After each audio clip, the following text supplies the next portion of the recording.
கால்பந்து என்றாலே பிரேசில். ஆனால் சென்னையிலும் ஒரு பிரேசிலை உருவாக்கியிருக்கிறார்.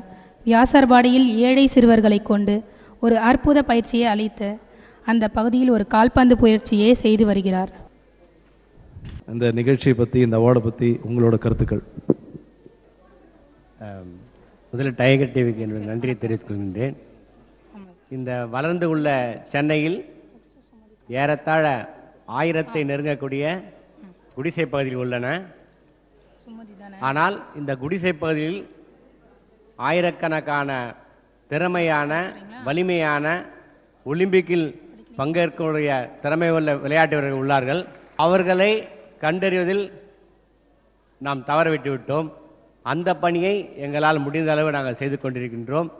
அந்த வகையில் வியாசர்பாடியில் உள்ள இளைஞர்கள் கடந்த 10 ஆண்டுகள் மேற்கொண்ட முயற்சியின் விளைவாக ஸ்வீடன் நாட்டில் நடைபெற்ற வேர்ல்டு யூத் கப் என்ற ஒரு அருமையான போட்டியில் கலந்து கொண்டு ஸ்வீடன் அணியை வீழ்த்தி வந்துள்ளார் என்ற ஒரு தகவலை பலர் அறிந்திருக்க மாட்டார்கள். இந்த திறமையான வீரர்கள் உள்ளார்கள் என்ற தகவல் அரசாங்கத்திற்கு போய் சேருமானால், உரிய முறையில் சேருமானால், நிச்சயம் அங்கு உள்ள வீரர்கள் இந்திய நாட்டிற்கு ஒலிம்பிக் பதக்கமும் வேர்ல்டு கப்பில் இந்திய அணி விளையாடுவதற்கான வாய்ப்பும் உருவாகும் என்று இந்த நேரத்தில் நான் தெரிவித்துக் கொள்கின்றேன்.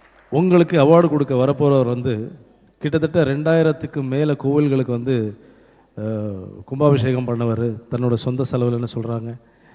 Like to call upon Neelakanta Shiva sir. வாங்க சார்.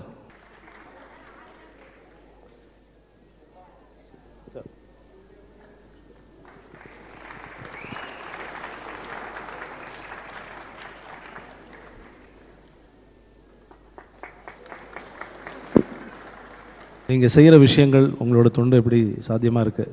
உலகத்தில் இது மாதிரி எத்தனையோ பேர் சாதனை பண்ணதை பார்த்து மிக பெருமை. சின்ன வயசுலேருந்தே வருது அந்த எண்ணங்கள். எல்லா மக்களும் எல்லா விதத்தில் சாதனை பண்ணுறாங்க.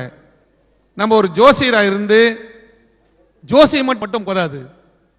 எல்லா மக்களும் பயனடைனா அந்த ஊரில், ஒவ்வொரு ஊர்லேயும் அந்த கோயில் இருக்கணும்.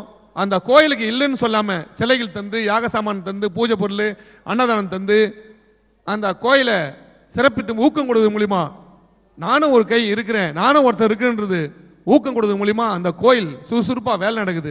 யாக சாமான், பூஜை பொருள், திருப்பணி செய்து மூலிமா.